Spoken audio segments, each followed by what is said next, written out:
Welcome to the Slop Temple. We pray this video helps. You start by importing the audio into the media pool and placing it on a timeline. Once done, set the timeline sample rate to match the file, typically 48 kHz, to avoid pitch shifts. Make sure the Fairlight page is open and the target track is armed so you can apply effects. Now add a copy of the clean clip to a new track. This gives you a dry reference. This avoids destructive changes and lets you compare low-quality processing to the original. Next, you shape the tone with Fairlight EQ and effects. Start by cutting highs above roughly 6 kHz and slightly boosting low mids around 100-300 Hz to make the sound thicker.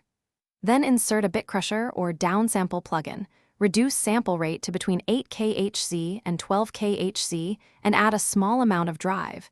This creates digital grit. Once applied, blend in a telephone-style bandpass or subtle reverb to emulate distance. Make sure to finally, you render a bounced version and check levels, aiming for peaks around -6 dB to retain headroom.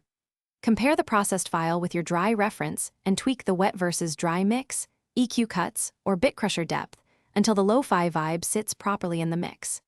If you notice harsh aliasing or uncontrolled distortion, reduce drive, slightly increase the downsample rate, or apply clip gain before effects. This troubleshooting keeps the effect intentional rather than broken.